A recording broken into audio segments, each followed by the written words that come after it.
Chapter 8, Dinosaur Brain. It turned out to be a cool summer. I figured we'd get in trouble for running into the pond. It looked bad for a while when the cops drove us home and I got out all soaking wet and covered with gook. And when Grim was hosing me down, he had this really pruny look on his face, like he was smelling something bad. But the cops made out like I was a hero or something, rescuing the poor crippled midget kid. So Grim listens to the cops, and then he gives me this weird look. Like, imagine my surprise. And he goes in the house, and then Graham comes running out in her nightgown with this big fluffy towel, and she really makes a fuss. Me rescuing Freak. What a joke, right? Except that's how it must have looked from a distance, because they never knew it was Freak who rescued me, or his genius brain and my big dumb body. Graham is there rubbing me with the towel, and her hands are shaking, and she's saying, "Oh, I saw those blue lights and I thought the worst." And Graham is behind her looking at me real intense and shaking his head.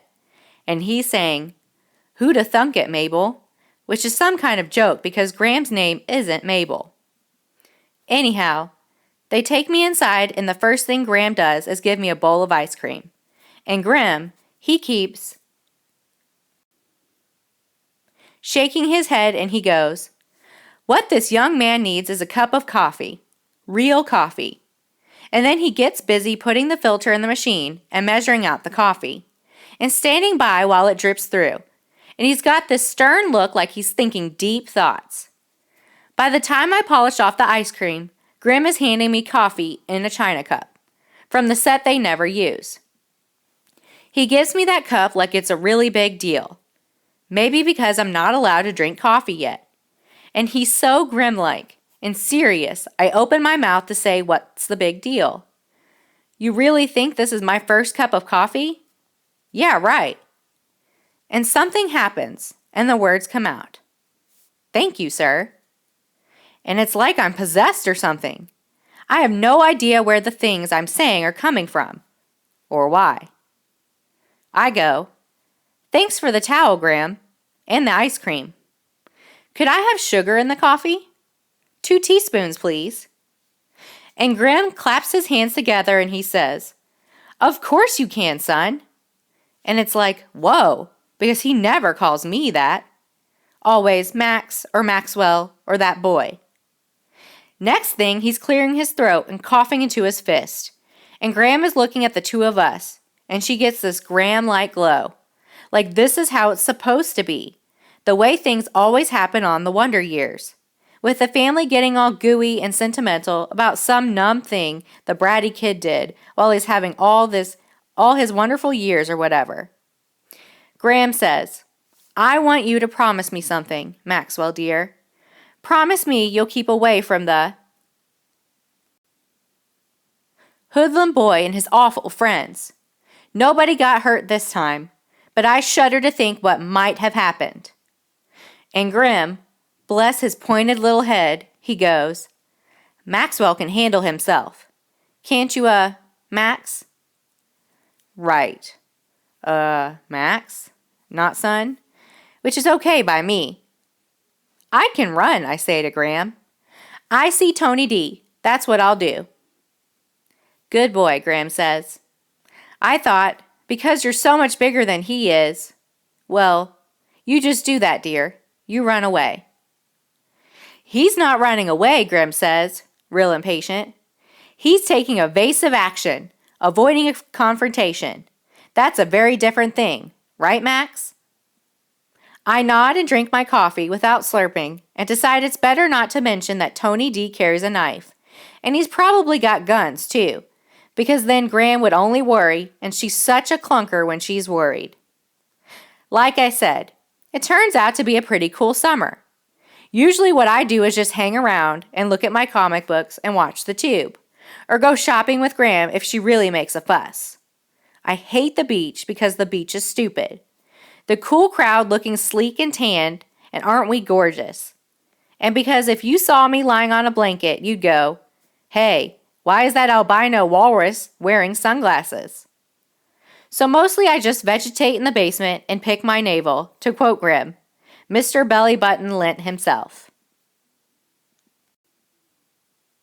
Freak changes all that. Each and every morning the little dude humps himself over and he bangs on the bulkhead. Wonka, wonka, wonka. He may be small, but he sure is noisy. Get out of bed, you lazy beast. There are fair maidens to rescue, dragons to slay. Which is what he says every single morning. Exactly the same thing.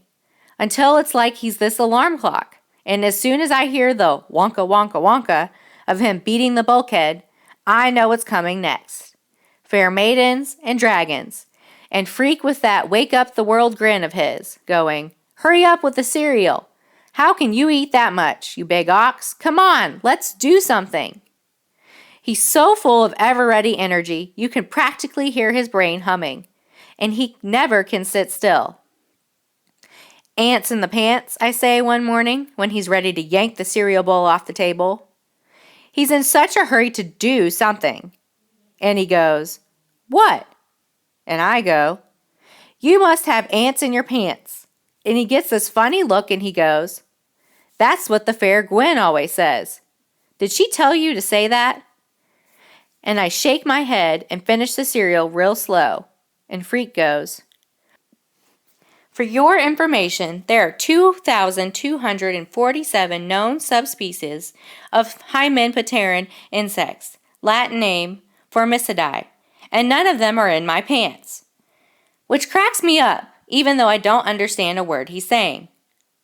I propose a quest, he says. We shall journey far to the east and see what lies there. By now I know what a quest is because Freak has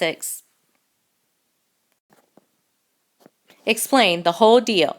How it started with King Arthur trying to keep all his knights busy by making them do things that proved how strong and brave and smart they were. Or sometimes how totally numb. Because how else can you explain dudes running around inside big clunky tin cans and praying all the time? Which I don't mention to Freak because he's very sensitive about knights and quests and secret meanings. Like how a dragon isn't really just a big slimy, fire-breathing monster. It's a symbol of nature or something. A dragon is fear of the natural world, Freak says, an archetype of the unknown. I go, what's an archetype? And Freak sighs and shakes his head and reaches into his knapsack for his dictionary. This is true. He really does keep a dictionary in his knapsack. It's his favorite book. And he pulls it out like Arnold Schwarzenegger pulling out a machine gun or something. That's the fierce look he gets with a book in his hands. Go on, he says, making me take the book. Look it up. And now I wish I hadn't said anything about this archetype dude, because I hate looking up stuff in his stupid dictionary. Starts with A, he says. I know that. A-R, he says. Just go along the A's until you come to A-R. Yeah, right. Easy for a genius to use the dictionary, since he already knows how to spell the words. And R's never look like backward E's to Freak, which is the way they look to me sometimes, unless I really squint and think about it. Careful, he says. You'll bite off your tongue and then we'll have to waste the day at the emergency room, getting it reattached. Microsurgery is such a bore. Didn't anybody ever tell you that? Huh, I say. But I do close my mouth so that my tongue doesn't stick out. I'm still looking in the dictionary for archetype, and I'm looking for words that are underlined with red ink, because that's what Freak does the first time he looks up a word. He makes a line under it, and you'd be amazed how many are underlined. There are whole pages like that, where he's looked up every single word. Finally, he spells out all the letters for me, and I find the stupid word. There's nothing about dragons here, I say, squinting hard at the stuff under the word. It just says pattern. So what is it, a sewing type of thing? Freak has this disgusted look and he takes the dictionary and he goes, You're hopeless. Pattern is the first definition. I was referring to the second definition, which is much more interesting. A universal symbol or idea in the psyche, expressed in dreams or dreamlike images. Like that helps, right? I'm getting bored with the dictionary, so I pretend to understand, and Freak finally gives up, and he shakes his head and goes, I don't know why I bother. Dinosaurs had brains the size of peanuts, and they ruled the earth for 100 million years.